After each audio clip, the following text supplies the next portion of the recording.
Good morning, good morning! Ibang araw, ibang vlog. So guys, pakita ko sa inyo sa lahat ng mga seaman na gusto pumasok sa offshore job kung ano ang tinatawag nilang repositioning ng barge and anchor handling.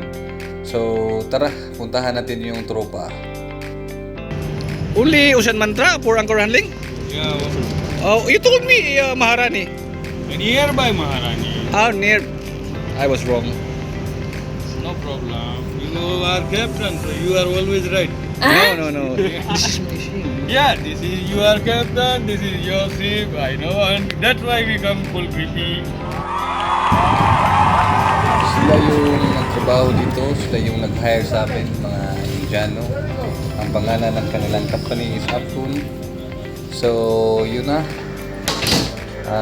Gagawin na natin yung gusto nila, yung anchor handling, repositioning of parts, start engine na tayo. So, let's go! Habang ako'y papunta sa area na gusto nilang gawin, nakita ko na ang masamang panahon nandito sa port side ko. Kita nyo, sama na yung ulap. Yun na nga, umulan na. Itong mga Indiano pag umuulan, parang Pilipino din, parang Pinoy. Siyempre, pag umuulan, magtatago rin dahil siyempre mababasa. But anyway, tuloy pa rin kasi may mga raincoat man. So, tuloy tayo sa anchor handling. First thing to do, connecting anchor wire. So, pick upin ko yung buoy, pick upin yung pickup rope, connect to the anchor wire. Ito, umpisa na sila magkuha sa anchor. Kunin nila yung pickup rope. Medyo nahirapan yung tropa kasi medyo na-stuck kasi yung na-stuck yung lubid. Yan, hila. Ito yung crucial part kasi yung pag-approach mo sa buoy, medyo malakas yung kuryente, mapadpad, kaya mabilis. Kasi dito banda palagi napuputulan ng mga kamay sa area na ito.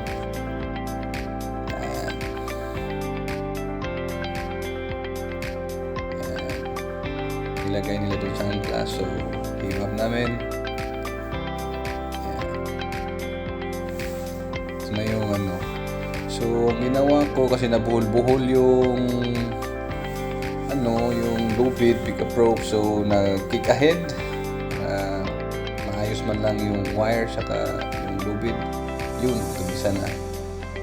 So, pwede na mag-start na heaving up. Ito, pakalmahin muna yung tension kasi minsan mapuputol kasi yung pickup rope. Kaya guys, ito yung trabaho namin na mga seaman sa offshore job, anchor handling, supply. Sa hindi pala nakakita sa aming vlog nung vlog Buhay Seaman Part 1, yung ginagawa namin, nandito kami sa Maldives. Magawa kami ng tulay. Kinukunik namin yung mga island sa mga dito banda sa Maldives kasi yun nga, gusto nilang magkaroon ng tulay, ikunik nila yung islands to islands. So ito, puntahan ko na yung nakuha ko na yung nahilain na namin yung ito angkla, inayos nila yung lupid. So yan, nandito na yung anchor. Nandyan sa roller, nandun sa aft, stern. Yan. Ayos lang naman yung dito sa offshore. Kailangan, importante, safety first.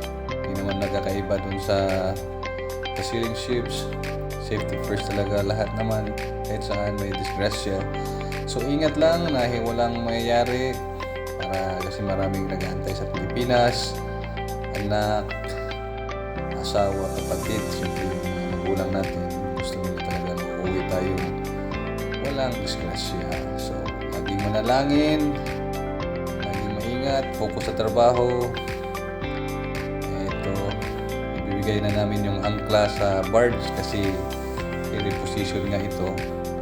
Yun, binigay na namin. Pay out ko yung wire, bibigay namin sa kanila. Hanggang yan, be out. Ito yung mahirap dito eh, yung punta ka na sa barge, bibigay mo kasi pwede ka itulak sa alon, mabangga ka dun sa yung matulis, delikado. Yan. Kaya lang, tumating yung talagang malakas na ulan, yung takbuhan na. So, tinawagan ko yung control na lumakas yung ulan, lumakas yung hangin. So, stop operation muna. So, kailangan kong dumikit, mag-alongside sa barge for safety purposes. Kaya sa lahat ng mga seaman out there, salamat. Laging mag-ingat. Kung hindi pa nakasubscribe ni Dadoy Sarjay, please click subscribe para for more videos makita mo tong buhay ng seaman offshore life kay Dadoy.